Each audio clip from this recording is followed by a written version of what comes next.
Programme time line सां गॾु आऊं आहियां असद मुमताज़। नाज़रीन, PTI अॼु क़ौमी असैम्बली में 26वीं आइनी तरमीम जो बिल पेश कयो आहे। इन 26वीं आइनी तरमीम में ॿिटी शूरत जे हवाले सां आहे ऐं ॿियो सेनेट में जेके ओपन चूंडूं कराइण जे हवाले सां आहे। अॼु जॾहिं इहो बिल पेश कयो वियो त अपोज़िशन ते शदीद एहतजाज रिकॉर्ड करायो। तंहिंखां पोइ इहो सुभाणे लाइ क़ौमी असैम्बली जो इजलास मुलतवी कयो आहे। जेको प्रोग्राम हिन ते ॻाल्हाईंदासीं त PTI खे कीअं पियो लॻे त सेनेट में जॾहिं इहो ओपन सेनेट जी चूंडूं थींदियूं त उन सां हॉर्स ट्रेडिंग ख़तमु थींदी, वाक़ई उन सां हॉर्स ट्रेडिंग ख़तमु थींदी या अंदर जी कहाणी का ॿी आहे। प्रोग्राम हिन ते ॻाल्हाइबो। गॾोगॾु ॻाल्हाइबो त PDM सुभाणे 4 फरवरी ते अहम इजलास करणु पियो वञे, जंहिंमें मुस्तक़बिल जो लाइ अमल जो फ़ैसिलो कयो वेंदो।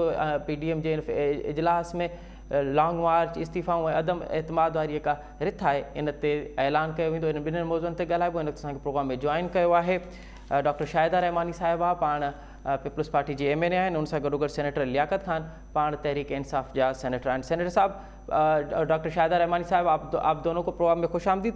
सेनेटर लियाकत खान साहब, आपसे प्रोग्राम का आगाज़ करते हैं कि आपको ये कैसे लग रहा है कि अगर सेनेट की जो इंतखाबात हैं वो अगर ओपन बेल्ट से होंगी तो उनसे हॉर्स ट्रेडिंग रुक जाएगी? जी बिल्कुल, चूँकि मैं तो सेनेटर हूँ, सिटिंग सेनेटर हूँ, and I have experience this myself कि जिससे हॉर्स ट्रेडिंग बिल्कुल काफ़ी हद तक ख़त्म हो जाएगी। और ये जो इसमें ये इतना गंदा पानी है कि इसमें जो पाक लोग हैं वो भी पलीत हो जाते हैं। तो मेरे ख्याल में कि once for final, I mean Imran Khan prime minister, he has taken initiative, तो वील बी प्रोबेबली अल्लाह ताला उनको ये अपॉर्चुनिटी दे देंगे कि he can hit the last nail in the head. तो मेरे ख्याल में मुझे ये लगता है कि लेकिन सेनेटर साहब कुछ इतला हमारे पास ये है कि क्योंकि पंजाब में एक बहुत बड़ा फॉरवर्ड ब्लॉक है PTI के अंदर, जो अपनी पार्टी के फैसलों के अगेंस्ट में वोट दे सकता है, उसको मद्देनज़र रखते हुए उसको रोकने के लिए PTI जो है ये आइन का सहारा लेते हुए अब ये कह रही है कि वो ओपन बेल्ट से इलेक्शन कराए जाए।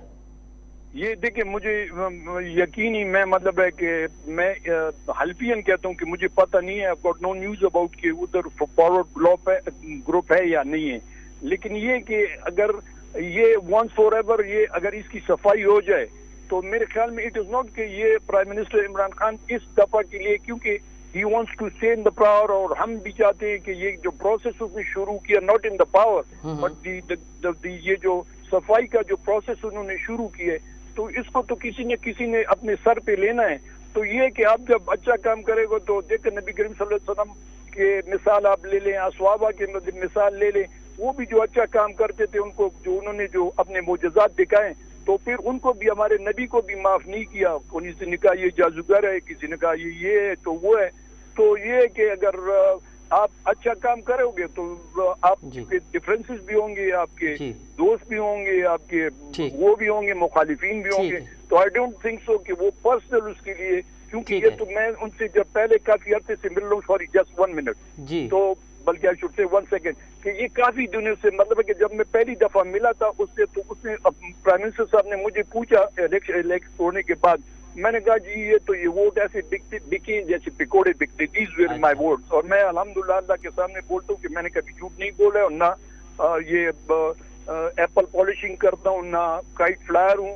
तो मैं हकीकत बात बयान करता हूँ, और I don't need to defend anybody who is got मतलब नेगेटिव वोट।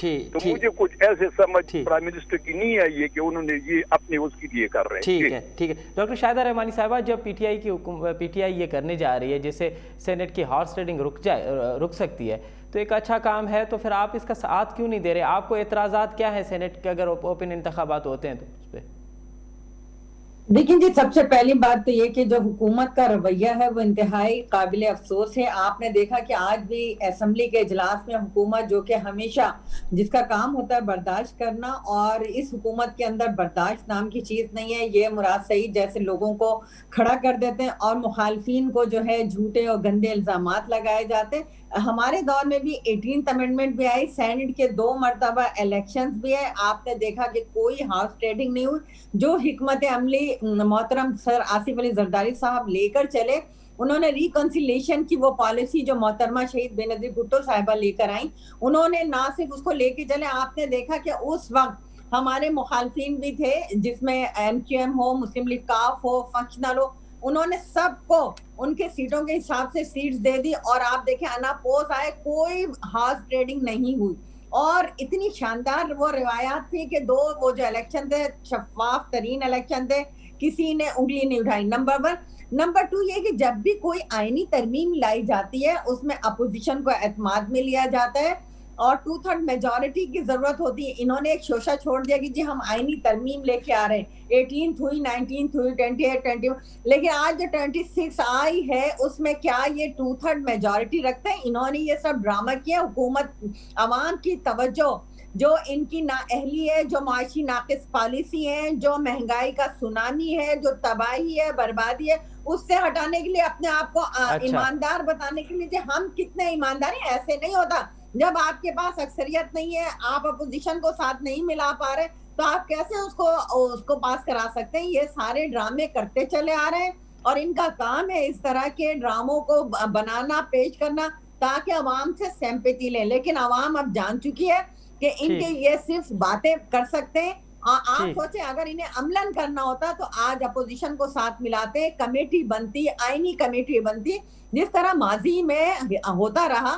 جب ہمارا آئین بنا, جب ہمارے یہاں آئینی ترامیم آئی تو اس میں ہمیشہ پارلیمنٹ میں کمیٹیز بنی اور اس پہ نیگوسیشن ہوتی رہی, بات چیت ہوتی رہی, کمیٹی کے اجلاس ہوتے رہے, ترامیم تجاویز آتی ہیں اور اس کے بعد بیٹھ کے اس کو لے کیا جاتا ہے. ٹھیک ہے. اچھا سینیٹر لیاقت خان صاحب, یہ جو ڈاکٹر شاہدہ رحمانی کہہ رہی ہیں, ایک تو آپ کے پاس اکثریت, واقعی بھی اکثریت نہیں ہے, تو آپ کو بہتر ہوتا کہ آپ اپوزیشن کو ساتھ ملاتے ہیں, لیکن ایک انہوں نے اور الزام لگایا ہے کہ کیونکہ آپ اب تک ڈیلیور نہیں کر پا رہے, کسی بھی شعبے میں آپ کی کارکردگی نہیں ہے, تو آپ لوگوں کا مائنڈ ڈائیورٹ کرنے کے لیے اس طرح کے شوشے کر رہے ہیں جن کا حقیقت سے کوئی تعلق نہیں ہے. نہیں جی, میں تو sorry, I don't agree with doctor صاحبہ, کیونکہ ان کے پاس اگر ہمارے پاس میجورٹی نہیں ہے تو یہ تو ان کی برتھ رائٹ ہے. Why don't they table the vote of no confidence against the prime minister, against the speaker of this. یہ تو کہنے کی بات ہے کہ میجورٹی نہیں ہے اور ہم رولنگ, تو پھر تو میں سوری ٹو یوز تھوڑے سے ہارڈ ورڈ, یہ تو ان کی وہ کمزوری ہے کہ ان کو پتہ ہے کہ ہمارے پاس میجورٹی نہیں ہے اور پھر بھی ہم رول کر رہے ہیں. تو پھر وہ کہہ رہی ہے کہ یہ جو سینیٹر صاحب ایکچولی وہ کہہ رہی ہے کہ یہ جو بل آپ لائے ہیں, آپ آئینی ترمیم کرانے جا رہے ہیں, اس میں تو 2/3 میجورٹی آپ کو چاہیے نا. ماتم تو کیا جا سکتا ہے, وہ تو دیکھیں,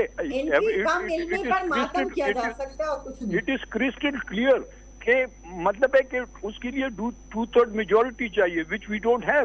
تو وہ تو اس سے میں انکار نہیں کرتا ہوں, لیکن کہنے کا مطلب یہ کہ اگر یہ کہتے ہیں کہ ہمارے پاس میجورٹی نہیں ہے, تو اگر میجورٹی نہیں ہے تو پھر ہم اگر بیٹھے ہوئے ہیں تو اس کا مطلب تو یہ ہے کہ یہ ہم ان کی کمزوری, مطلب ہے آئی ایم سوری, میں نااہلی تو نہیں استعمال کر سکتا ہوں ڈاکٹر صاحب کے لیے اور ان کی پارٹیوں کے لیے, لیکن یہ کہ پھر تو یہ تو ان کی کمزوری ہے کہ ہمارے پاس میجورٹی نہیں ہے اور پھر بھی ہم حکومت میں بیٹھے ہوئے اور وی آر انجوائنگ دی اور اسموتھلی.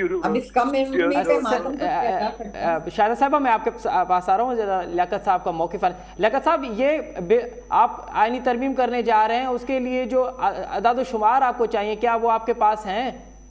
تو دیکھیں, میں آپ کو ایک بات بتاؤں کہ اگر آپ کسی جرنی پہ روانہ ہوتے ہیں اور آپ اپنے فیول ٹینکس چیک کریں کہ ہمارے پاس اتنا پیٹرول ہے, جو ہوائی جہاز میں اگر جا رہے ہیں تو سارے گیجٹ چیک کیے جاتے ہیں, تو اگر ہم ترمیم لانے جا رہے ہیں تو ہمارے پاس تو نمبر پورے ہوں گے نا. Do you think that we want to sit in a boat where there are holes in it?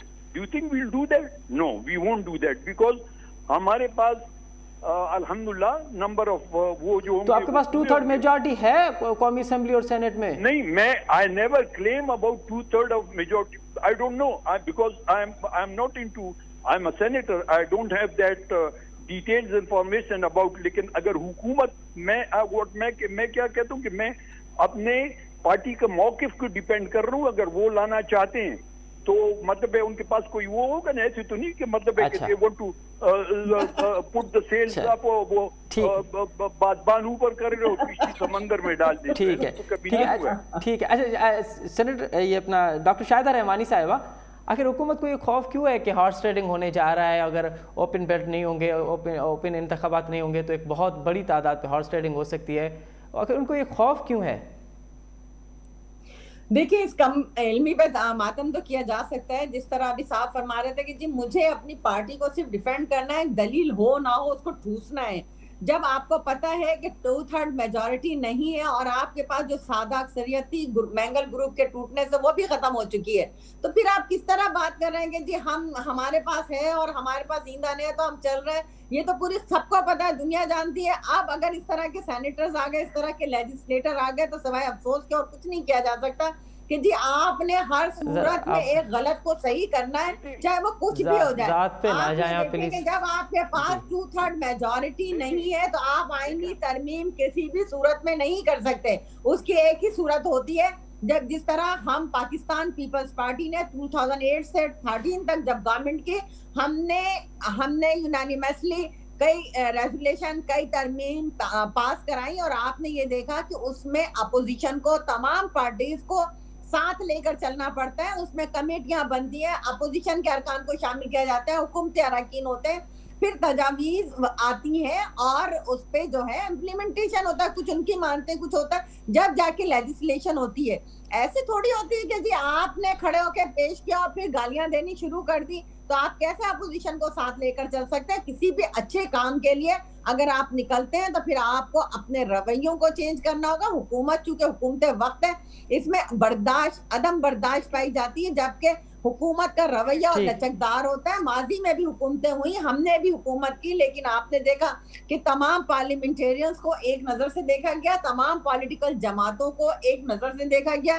یہی خوبصورتی ہوتی ہے، کیونکہ ملک کا جو سربراہ ہوتا ہے وہ پوری قوم کا سربراہ ہوتا ہے، تمام پارلیمنٹیرینز کا ہوتا ہے۔ یہ نہیں کہ آپ نے اگر آج تک Imran Khan P T I کے وزیر اعظم سے باہر نکلنے کو تیار نہیں ہے۔ ٹھیک ہے، ٹھیک ہے۔ اچھا سینیٹر، آپ کے ذہن میں خیال آیا، آپ نے کہا جی اس پہ ترمیم کر لیں تو وہ بادشاہ سلامت نے کر لی، ایسے نہیں ہوتا۔ الفاظ استعمال کر رہے ہیں تو we shouldn't go to personal level کی جو بات انہوں نے کی ہے تو پرسنل اس پہ تو نہیں جانا چاہیے۔ دوسری بات یہ کہ پی ٹی آئی بھی ایک پارٹی تھی، انہوں نے بھی نواز شریف صاحب کے وقت میں وہ جب پرائم منسٹر تھے تو انہوں نے آن بورڈ لیا تھا کہ وہ جب انہوں نے ریزائن کیے تھے وہ دھرنے کر رہے تھے۔ اسی طرح پیپلز پارٹی نے میں پھر اگر آپ اس کو دیکھ رہے ہیں، میں just for the opposition, for the sake of opposition یہ بات نہیں کر رہا ہوں، میں یہ بات یہ کر رہا ہوں کہ ہم نے یہ روزانہ جو آپ لوگ کلپس دکھاتے ہیں ٹی وی پہ کہ نواز شریف صاحب نے وہ مطلب I don't want to repeat the old coin story again، تو یہ جو وہ کہتے تھے کہ مجھے آپ یقین کریں کہ میں اس وجہ سے نہیں ہوں کہ میں پی ٹی آئی ورکر ہوں، لیکن اگر فرض کرو ایک بات نہیں ہوتی، جیسے نواز شریف صاحب کے جب وہ پرائم منسٹر تھے یا وہ جیسے کرتے تھے تو وہ ایسے اس نے انگلی اوپر کی، یو مسٹ ہیو سامنے درخت میں اس کو الٹا وزن کروں گا اور کھائے ہوئے پیسے لاؤں گا اور یہ کروں گا۔ پھر شہباز شریف صاحب نے وہ مائک بھٹو صاحب کی طرح گرائے، اس کا سٹائل وہ اپنانے کے لیے۔ سیاست میں ذات پہ نہیں جانا چاہیے، آپ صحیح کہہ رہے ہیں، آپ صحیح کہہ رہے ہیں لیاقت خان صاحب، کہ کسی کی ذات پہ نہیں جانا چاہیے، مجموعی طور پہ اپنا موقف دے۔ اچھا سینیٹر صاحب، اس قسم کی سیاست کی بنیاد تو عمران خان نے نہیں ڈالی، یہ تو انہوں نے اسی طرح کی سیاست کی بنیاد عمران خان نے ڈالی ہے۔ نہیں جی، میں آپ ایک دوسرے کو کوئی اویزہ کر رہا تھا، کوئی چوک میں لٹکا، جی بالکل، مجھے بات کرنے دیں۔ میں چلے میں شاہدہ صاحبہ میں آپ سے موقف لوں گا، لیاقت خان صاحب سے موقف، لیاقت خان صاحب ان میں پرابلم یہ کہ میڈم شاہدہ میں آپ کے پاس دوبارہ آتا ہوں، آپ سے موقف لیتا ہوں۔ لیاقت صاحب، آج جو سپریم کورٹ نے کہا ہے کہ یہ جو پی ٹی آئی ممبران کو آپ نے فنڈز جاری کیے ہیں وہ کس حیثیت میں جاری کیے ہیں اور اس کی ابھی ٹائمنگ بھی بڑی اہم ہے، تو آپ نہیں سمجھتے کہ آپ کی مورل پوزیشن بھی اب سینٹ کے الیکشن میں وہ ڈاؤن ہوئی ہے کہ ایک تو فنڈز؟ مجھے دیکھیں، میں آپ کو ایک بات بتاؤں، یہ پہلی دفعہ ہوئے پاکستان میں، یہ نہیں ہوئے، کل تک برا تھا، آج اچھا ہو گیا۔ کل تک یہی برا تھا سینیٹر صاحب، کل تک یہی برا تھا۔ باتوں میں نہ جائیں، میں کیونکہ I am going to defend my party, she is going to defend her party, my side اور her side, but you be the judge. Is it اصل میں لیاقت صاحب بات یہ ہے کہ یہ آپ صحیح کہہ رہے ہیں کہ یہ پہلی مرتبہ نہیں ہوا, یہ ماضی میں بھی ہوتا رہا ہے, لیکن عمران خان صاحب کیونکہ انہوں نے بڑے قوم کو امیدیں دلائی تھی اور یہ سب وہ پہلے کہہ چکے ہیں, تو وہی اب دوبارہ دہراتے جا رہے ہیں نا یہ تمام تر چیزیں. تو آپ جب اپوزیشن میں تھے تو یہ کہہ رہے تھے نا کہ اسمبلی میں عمران کو فنڈز کیوں دیے جا رہے ہیں, یہ سیدھی سیدھی رشوت ہے, یہ ان کو کرپشن کرنے کے لیے دیا جا رہا ہے. تو وہی اب آپ کریں گے تو پھر سوال تو اٹھیں گے نا.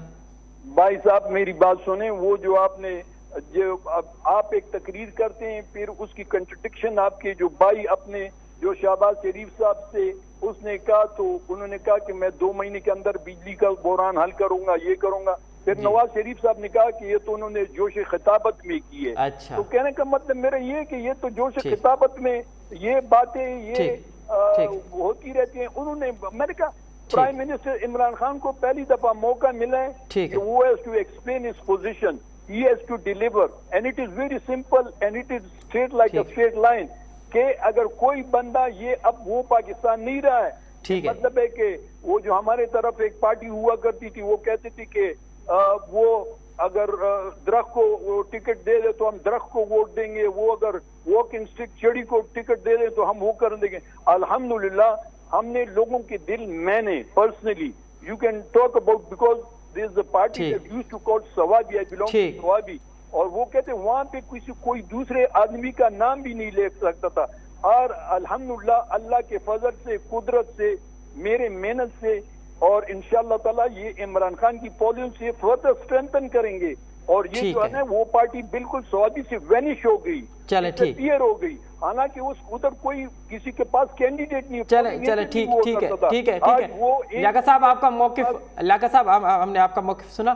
جی شاہدہ رحمانی صاحبہ, آپ جو کہہ رہی تھی کہ یہ جو سیاست میں جو یہ کلچر ہے کہ گالم گلوچ کا, یہ انہوں نے تو کہا کہ شہباز شریف اور پھر دیگر انہوں نے نام بھی لیے کہ وہ ان کو شروع ہوا تھا, تو یہ نہیں ہونا چاہیے. آپ نہیں سمجھتی کہ اس طرح کا کلچر جو ہے وہ سیاست کو دیکھیں جی سب سے زیادہ سیاست کے اندر پارلیمانی روایت کا احترام کیا جاتا ہے, پارلیمانی لینگویج کا استعمال کیا جاتا ہے, لیکن یہ کلچر جو عمران نیازی لے کر آیا سلیکٹڈ وزیر اعظم, اس نے اس ملک کے اندر اوے نواز شریف نہیں چھوڑوں گا, اور زرداری, اور پارلیمنٹ کو گالیاں دی گئی, پارلیمنٹ پہ حملہ کیا گیا, پی ٹی وی پہ اداروں پہ حملہ کیا گیا, ریڈ زون کے اندر جو ناچ گانے کے پروگرام کیے گئے, دھرنے کے نام پہ جو واہیات کیا گیا, جو سپریم کورٹ کے اوپر, جو الیکشن کمیشن کے سامنے, جو چیف الیکشن کمشنر کے لیے, جو چیف جسٹس کے لیے زبانیں استعمال ہوئی, جو وزیر اعظم پاکستان کے لیے زبانیں استعمال ہوں, اس سے بدترین کلچر کسی نے انٹروڈیوس نہیں کرایا. کل تک یہ کہتے تھے کہ جی یہ جو ڈیولپمنٹ فنڈ ہے یہ تو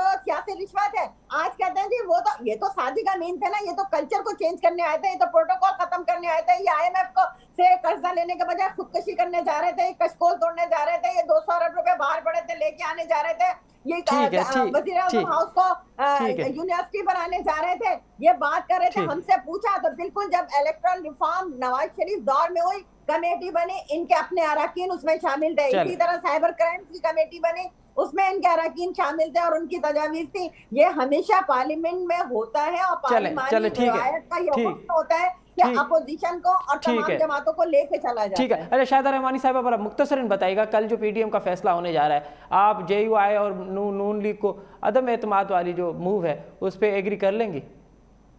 دیکھیں جی سب سے پہلی بات تو یہ کہ ابھی جس طرح یہ بات کر رہے تھے کہ تحریک عدم اعتماد, یہ چیئرمین بلاول بھٹو صاحب کی ایک تجویز ہے, اور میں سمجھتی ہوں کہ پارلیمانی جمہوریت کے اندر یہ بہترین تجویز ہے. اب یہ کل وہاں پر رکھی جائے گی, چونکہ پی ڈی ایم کے اندر مختلف 10 جماعتیں شامل ہیں, ہر ایک کا اپنا اپنا آئیڈیا ہے, اپنا منشور ہے, اپنا نظریہ ہے, تو اس میں دیکھیں کہ کن کی بات کو اکثریت رائے سے منظور کیا جاتا ہے. یہ کل جب پی ڈی ایم کا اجلاس ہوگا تو کل شام انشاءاللہ اس پہ ہم بات کریں گے. بہت شکریہ ڈاکٹر شاہدہ رحمانی صاحبہ, سینیٹر لیاقت خان صاحب, آپ دونوں موضوع شخصیات نے ہمیں وقت دیا. ناظرین تے وٹھوں نڑی سائی سائی کھان پوری پروگرام میں بیر حاضر تھی. ناظرین پروگرام ایک دفعہ بیر رواں کے بھلی کار سندھ میں جعلی ڈومیسائل سائیں PRC جے معاملے تے پہریں سندھ سراپا احتجاج ہے تو ॿियनि صوبن جا माण्हू जाली डोमिसाइल PRC जे बुनियाद ते सिंध जी कोटा ते नौकरियूं करे रहिया आहिनि. ॿियनि सूबनि जा शागिर्द जाली डोमिसाइल PRC जे बुनियाद ते सिंध जी कोटा ते मुख़्तलिफ़ यूनिवर्सिटियुनि में एडमिशन वठी रहिया आहिनि. ॻाल्हि हाणे सिंध हुकूमत इन हवाले सां हिकिड़ी कमेटी बि जोड़ी आहे जेका ज़िले सतह ते जांच करे पई त जाली डोमिसाइल कहिड़ा आहिनि। कुझु ॾींहं अॻु में इहे ख़बरूं आयूं त सांगड़ जेके इंस्टीट्यूट जेको आहे उनखे दाख़िलाऊं बि रद्द कयूं आहिनि, त उहे जेके दाख़िलाऊं हुयूं ॿियनि सूबनि जूं जाली डोमिसाइल ते जाली डोमिसाइल जे बुनियाद ते कयूं वयूं। हिन वक़्तु जेको आहे उहा क़ौमी असेंबली में हिकिड़ो बिल जमा करायो वियो आहे MQM जे मेंबर साबिर क़ाइम ख़ानी, त जेको डोमिसाइलनि वारो मामिलो आहे उहो सूबे खां वापसि वठी वफ़ाक़ जे हवाले कयो वञे, वफ़ाक़ खे अख़्तियार ॾिनो वञे त उहो जाली डोमिसाइल ऐं PRC ठाहिण ते उनखे अख़्तियार ॾिनो वञे। प्रोग्राम जे हिन समय हिन ते ॻाल्हाईंदासीं ऐं गॾोगॾु ॻाल्हाईंदासीं त 6वीं आइनी तरमीम जे हवाले सां। गुज़िरियल 2 ॾींहंनि खां क़ौमी असेंबली में बहस मुबाहिसो पियो थिए। अॼु अपोज़िशन उन हवाले सां शदीद एहतजाज पंहिंजो रिकॉर्ड करायो आहे। 6वीं आइनी तरमीम में ॿियूं कहिड़ियूं शिकूं आहिनि, ॿिया कहिड़ा बिल आहिनि, इन ते तफ़सीली ॻाल्हाईंदासूं। हिन वक़्तु असांखे प्रोग्राम में जॉइन कयो आहे इस्लामाबाद मां टाइम न्यूज़ जो reporter MB Soomro. MB Soomro, programme में ख़ुशि आमदीद। महिरबानी। अच्छा MB साहब, पहिरियां त इहो ॿुधाइजो त हीअ का 6वीं आइनी तरमीम आहे, उन में कहिड़ा कहिड़ा बिल आहिनि ऐं अॼु सॼे ॾींहं में क़ौमी असेंबली इजलास पियो थिए त उन में छा वियो, छा वापरियो, असांखे थोरो आगाह कजो। हाँ, अॼु 6वीं आइनी तरमीम जो जेको बिल कानून जे वफ़ाक़ी वज़ीर पेश कयो आहे क़ौमी असेंबली जे ऐवान में, उहो असल में 29 अक्टूबर ते क़ौमी असेंबली में पेश कयो वियो हुयो ऐं उन खां पोइ 2 ॾींहं पहिरियां उनखे कानून इंसाफ़ कमेटी जेका क़ौमी असेंबली जी आहे उन बि अक्सरियत राय सां मंज़ूर कयो हुयो। उते बि मुख़ालिफ़ उनखे इख़्तिलाफ़ कयो हुयो ऐं अॼु उहो बिल क़ौमी असेंबली में बाज़ाब्ता तौर ते मंज़ूरी लाइ पेश कयो वियो त मुख़ालिफ़ धुर हुनजी शदीद मुखालफ़त कई ऐं हीउ इजलास 2 वॻे खां शुरू थियो आहे, लॻभॻि 7 वॻे ताईं हलियो, पर मुसलसिल मुख़ालिफ़ धुर जा मेंबर सीटुनि ते बीही डेस्कूं वॼाए नारा हणंदा रहिया, सीटूं वॼाईंदा रहिया, बिल जूं ऐं एजेंडा जूं कापियूं फाड़े ऐं उहे एहतजाज कंदा रहिया। स्पीकर जी डाइस जो घेरा कयो वियो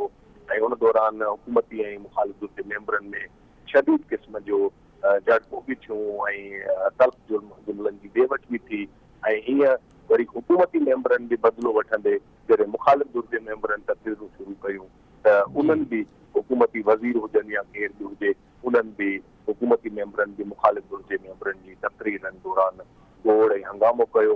हीअ ऐवान जेको मुसलसिल मच्छी मार्केट बणियल रहियो ऐं शदीद गोड़ ऐं हंगामे जो रहियो ऐं मुसलसिल ऐवान मां सीटियुनि जा आवाज़ ईंदा रहिया। ऐं हीउ बिल जेको असल में आहे, हिन आइनी तरमीम जे बिल ज़रिए 3 आइन जे आर्टिकल्स में तरमीमूं तजवीज़ कई वयूं आहिनि। हिकिड़ो आइन जो आर्टिकल 59 आहे, जंहिंमें असल में हिन महिल लिखियल आहे त सिंगल ट्रांसफरेबल वोट जेको आहे उहो हिन महिल लिखियल आहे। उहो हाणे हुकूमत चाहे थी त उनखे ख़तमु करे उनजी जॻह ते ओपन वोट लिखियो वञे, ऐं छो त इहो आइन जो आर्टिकल सेनेट जे हवाले सां आहे। उन खां पोइ जेको आइन जो आर्टिकल आहे 226, उन में लिखियल आहे त जेके बि आइनी इलेक्शनूं आहिनि उहे सॼियूं ॻुझे वोट ज़रिए थींदियूं, सवाइ वज़ीर आज़म ऐं चीफ मिनिस्टर जी जेका चूंड आहे उहा ओपन वोट ज़रिए थींदी। हाणे उन आर्टिकल में 226 जे आर्टिकल में वज़ीर आज़म ऐं चीफ मिनिस्टरनि खां पोइ सेनेट जे लफ़्ज़ जो इज़ाफ़ो कयो वियो आहे। उनजो मतिलबु इहो आहे त हाणे वज़ीर आज़म ऐं चीफ मिनिस्टरनि खां पोइ सेनेट जी इलेक्शन बि ओपन वोट ज़रिए थींदी। ऐं जेको टीं तरमीम जेका हिन बिल में तजवीज़ कई वई आहे उहा आर्टिकल 63 में आहे। उन आर्टिकल 63 में जेके बिटी शोहरत रखंदड़ माण्हू आहिनि उन्हनि जे चूंड विढ़ण ते पाबंदी लॻल आहे। हाणे जेका तरमीम हुकूमत तजवीज़ कई आहे त बिटी शोहरत रखंदड़ जेके माण्हू हूंदा उहे इलेक्शन विढ़ी सघंदा, पर जॾहिं अगरि उहो कामयाब थींदा त हलफ़ खणण खां पहिरियां पोइ उहे बिटी शोहरत खे ख़तमु करणो पवंदो, उन्हनि खे हलफ़ पोइ खणी सघंदा। त इहा आइनी तरमीम आहे 6वीं टोटल, पर मुख़ालिफ़ धुर वाज़े तौर ते मुखालफ़त करे छॾी आहे हिनजी। ऐं आउं तव्हांखे ॿुधायां त आइन में तरमीम करण जे लाइ क़ौमी असेंबली जे 342 मेंबरनि मां 228 मेंबरनि जी हिमायत खपे। इन करे हुकूमत वटि इहो तादाद कोन्हे, अपोज़िशन उनजी हिमायत नथी करे ही आइनी तरमीम मंज़ूर थियणु मुमकिन ई नाहे। त मुख़ालिफ़ धुर मुखालफ़त करे छॾी आहे ऐं इहो बिल मंज़ूर कराइण हुकूमत लाइ हुकूमत लाइ मुश्किल आहे। अच्छा ॿी पर असां ॾिठोसीं त जॾहिं बि आइनी तरमीम थींदी आहे त कमेटी जुड़ंदी आहे, उहा कमेटी जेका अपोज़िशन सां राब्ता कंदी आहे ऐं पोइ अरिड़हीं तरमीम में बि असां ॾिठोसीं ऐं ॿियूं कुझु तरमीमूं कयूं वयूं उन खां बाद में बि त इहा हिकिड़ी रिवायत रही आहे त हुकूमत पहिरियां अपोज़िशन सां राब्ता कंदी आहे, पोइ हिकु कमेटी जुड़ंदी आहे, उहा कमेटी उन ते तफ़सीली डिस्कस कंदी आहे, उन खां पोइ क़ौमी असेंबली पेश कयो वेंदो आहे। तव्हां जॾहिं चओ था पिया त हुकूमत वटि हिकु त अक्सीरियत न आहे, ॿियो अपोज़िशन जो एॾो शदीद एहतिजाज आहे, तव्हां नथा सम्झो त हुकूमत वटि पहिरियां ख़बर हुई त हीअ का तरमीम आहे 6वीं आइनी तरमीम उहा पास न थी सघंदी, त उनजे बावजूदि हुकूमत खे छो ज़रूरत पई आहे करे 2 ॾींहंनि खां इहे पेश करण जी छो ज़रूरत पई, या हुकूमत छा पई करणु चाहे? लॻे थो त ही पॉलिटिकल गेम आहे। असुल में हुकूमत हिकिड़ो तासुर ॾियणु थी चाहे अपोज़िशन जे हवाले सां। जीअं तव्हां चयो त असुल में जेको माज़ी में ॾिठो वञे त सवाइ 1997 जी जेका असेंबली हुई उन में नवाज़ लीग खे एब्सोल्यूट मेजॉरिटी हुई, 2/3 मेजॉरिटी हुई, उनखे कंहिं सां मुशावरत करण जी ज़रूरत न हुई 97 जी इलेक्शन में। उन खां पोइ जेके बि असेंबलियूं थियूं आहिनि उन्हनि में जॾहिं बि आइनी तरमीम आई आहे तॾहिं अपोज़िशन सां जेके बि पॉलिटिकल पार्टियूं क़ौमी असेंबली में मौजूदु रहियूं आहिनि उन्हनि सां मुशावरत कई वई आहे, उन खां पोइ बिल आंदो वियो आहे। जीअं अरिड़हीं तरमीम ठही त अरिड़हीं तरमीम ठाहिण जे लाइ मियां रज़ा रब्बानी जे सरबराही में हिकिड़ी आइनी कमेटी ठाही वई हुई जंहिंमें समूरियुनि पार्टियुनि जा मेंबर हुआ ऐं हिकु हिकु शिक ते गौर करे उते इतफ़ाक़ राय सां हिकिड़ी आइनी तरमीम ठाही वई, उहा मंज़ूर थी वई ऐं 100 खां वधीक तरमीमूं आइन में कयूं वयूं ऐं जेके बि ज़िया ऐं परवेज़ मुशर्रफ जे दौर में तरमीमूं थियूं उहे सभु ख़तमु कयूं वयूं।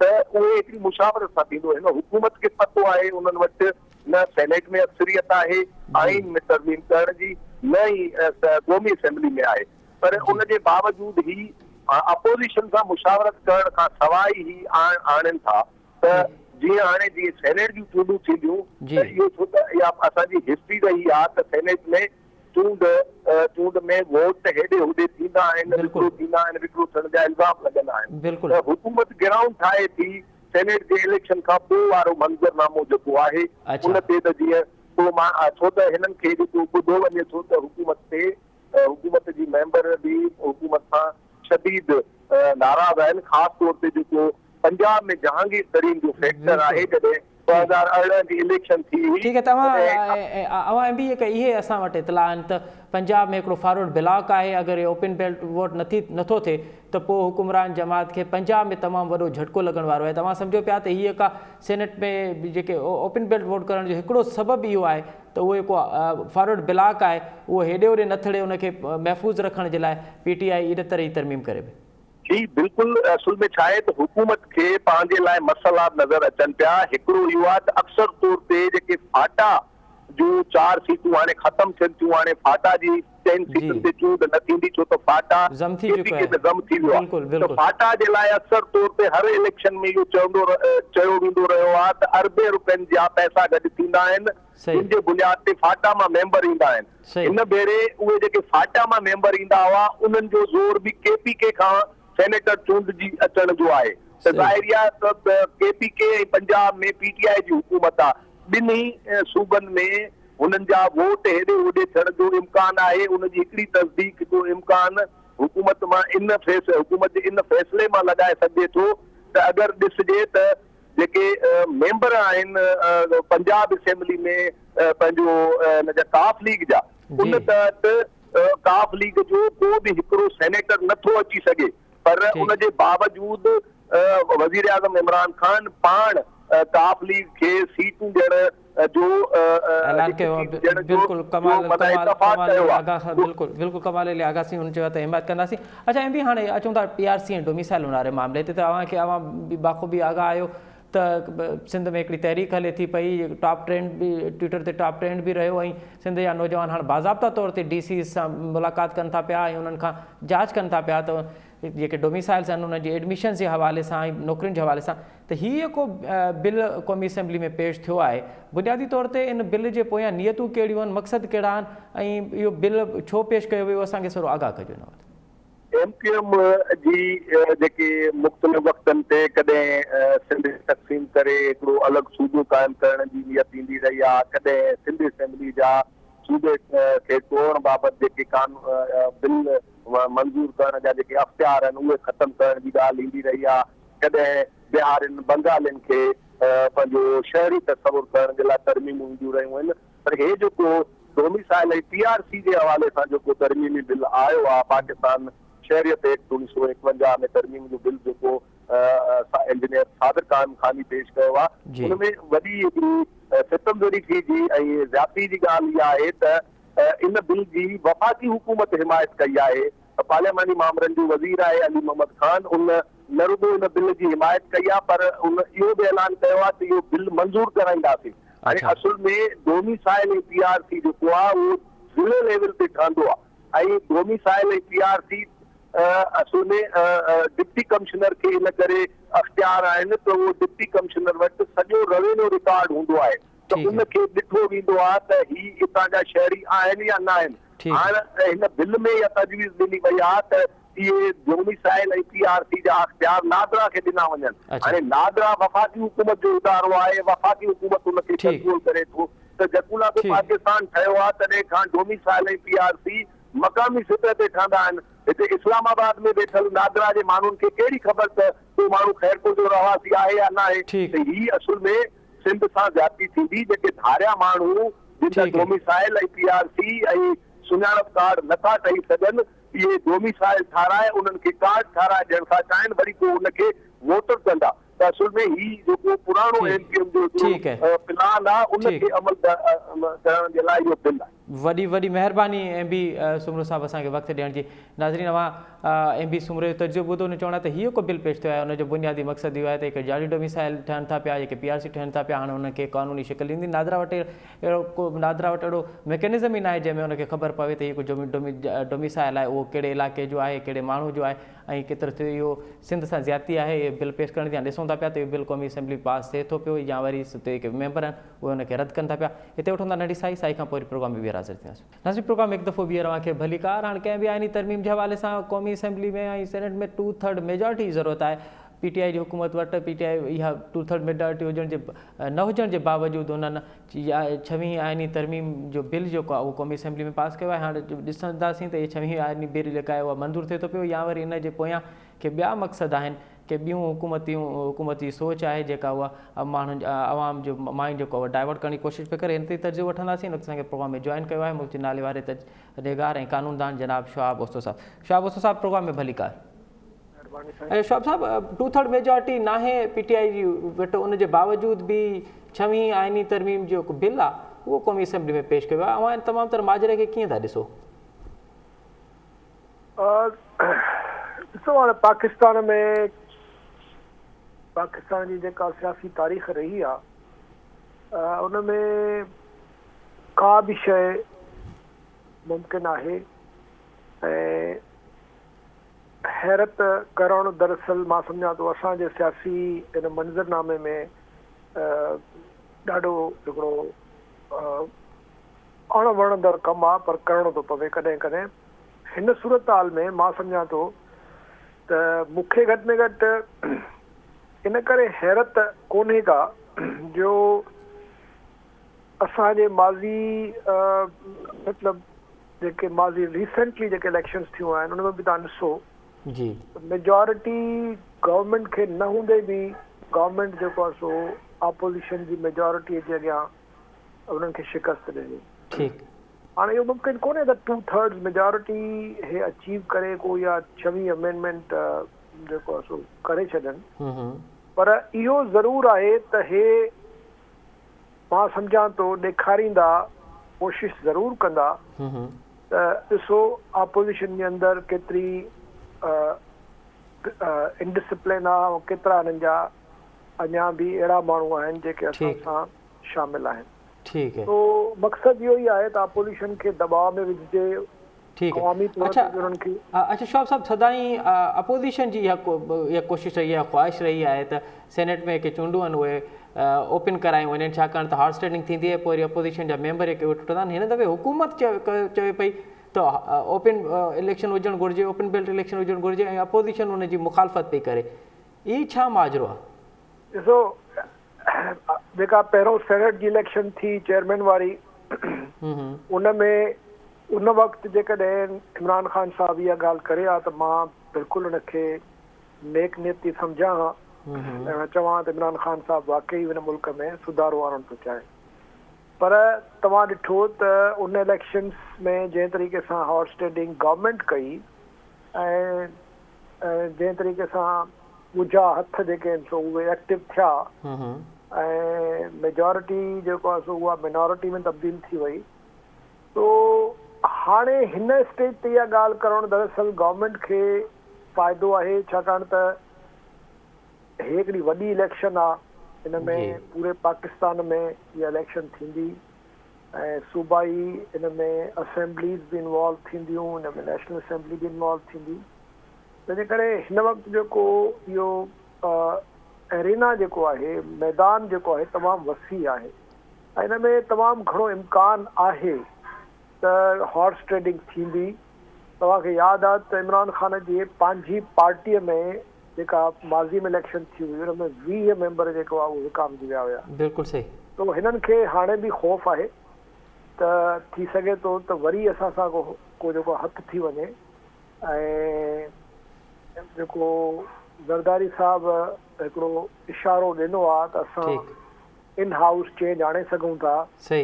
उहो इमरान ख़ान खे यकीनन ख़दशो त आहे त थी सघे थो त हिन सां बि को अहिड़ो हथु थी वञे, वरी हिनखे का कंहिं साज़िश जो शिकार थी वञे। तंहिंजे करे इमरान ख़ान कोशिशि थो करे त पाण खे कंहिं तरीक़े सां पब्लिकली घटि में घटि डेमोक्रेटिक ज़ाहिर करे। पर मां सम्झां थो त इहो जेको बि थिए थो इहो ॾाढो ख़राबु आहे। सियासी तौर ते जेके सियासतदान जेके आहिनि उन्हनि जी जेका मौक़ा परस्ती आहे ऐं जमहूरी निज़ाम खे बि मां सम्झां थो त ख़राबु हिकिड़ो इम्प्रेशन थो पवे त भई जॾहिं हिननि खे पंहिंजे मक़सद लाइ आइनी सुधारा करणा था पवनि त पोइ कनि था, जॾहिं अवाम जे या या जमहूरियत जे जेको फलाह लाइ जेकॾहिं कुझु करिणो थो पवे त उहे उन्हनि में सिंसियर न आहे। बिल्कुलु शौक़ साहब, इहा ॻाल्हि त बिल्कुलु दुरुस्त आहे त जॾहिं हिननि खे ज़रूरत थी पवे त उहे पंहिंजे मक़सद मुताबिक़ आइनी सुधारा बि आणनि था पिया, आइनी तरमीम बि आणनि था पिया ऐं पोइ वरी असां ॾिसूं था पिया त अक्सरियत न हुजण जे बावजूद बि उहे पास बि थी वञनि था पिया। असां नथा सम्झो त हीअ को ओपन बेल्ट वारो आहे, इहो नियतुनि ते नथा वञूं, पर अगरि पास थी थो वञे त कम अज़ कम हिन सां हॉर्स ट्रेडिंग रुकिजी वेंदी। ॾिसो इहो हिकिड़ो तमामु कॉम्प्लेक्स इशू आहे, एतिरो ईअं आसान कोन्हे। हॉर्स ट्रेडिंग त हिकिड़ो पहलू आहे, हुनजो हिकिड़ो हिसो आहे। हाणे छा आहे त हीअ जेका इलेक्शन थींदी आहे, सेनेट जी इलेक्शन जेका थींदी आहे, इहा अणसिधी इलेक्शन आहे। बिल्कुलु सही। प्रोपोर्शनल सिस्टम आहे, हिन में मतिलबु पहिरियों ॿियो टियों चोथों नंबर अहिड़े तरीक़े सां इहे वोट ॾिबा आहिनि त पहिरियों नंबर वोट मुंहिंजो आहे फलाणे खे, ॿियो नंबर फलाणे खे। हाणे उन में पोइ जेके नंढियूं पार्टियूं आहिनि उन्हनि खे बि इन जो फ़ाइदो मिलंदो आहे। कॾहिं कॾहिं ईअं थींदो आहे जो जेके मेंबर हूंदा आहिनि उहे पंहिंजे शऊर या पंहिंजी मर्ज़ी या पंहिंजी ख़्वाहिश मुताबिक़ नंबर 1 त ॾींदा आहिनि पंहिंजे पार्टीअ खे या नंबर 2 पंहिंजे पार्टी जे उम्मीदवारनि खे ॾींदा आहिनि, बाक़ी 3, 4 जेको आहे वरी जेके हुनजा पंहिंजा जेके चॉइसिस हूंदा आहिनि, उन सां हिकिड़ो तवाज़ुन रहंदो आहे। हाणे जेकॾहिं तव्हां इहा सफ़ा ओपन करे छॾींदव त उन में जेको पार्टी लाइन हूंदी उनखे फॉलो करणो। डिक्टेटरशिप थी वेंदी, पार्टी जा जेके चङा मुड़ुस आहिनि उहे ॼण त डिक्टेट कंदा। जीअं औरतुनि जी जेका रिप्रेज़ेंटेशन आहे उन में बि सिर्फ़ु नाला वेंदा आहिनि भई ये फलानी फलानी फलानी पहिरें नंबर ते फलानी, ॿिए नंबर ते फलानी, टे नंबर ते फलानी। हे मतिलबु अहिड़े क़िस्म जो सिस्टम बणिजी वेंदो जेको मां सम्झां थो त असांजे लाइ एतिरो को हरू फ़ाइदेमंद बि साबित न थी। वॾी महिरबानी शहाब बोस्तो साहिब असांखे वक़्तु ॾियण जी। नाज़रीन, मां नाले वारे कानूनदान तर्जुमेगार जनाब शहाब बोस्तो साहिब जो तर्जुमो ॿुधो न चवणो आहे त हिन वक़्तु इमरान ख़ान जी जेका इहा आइनी तरमीम सम्झ में नथी अचे, अगरि हुनखे वाक़ई संजीदगी सां हिन मामले खे हल करणो हो त पोइ उहो तॾहिं कराए हा जॾहिं सेनेट जे चेयरमैन जी इलेक्शन पई थिए। हिते प्रोग्राम जो वक़्तु पंहिंजी पुॼाणी ते पहुचे थो। असद मुमताज़ खे ॾींदा इजाज़त। अला भाई।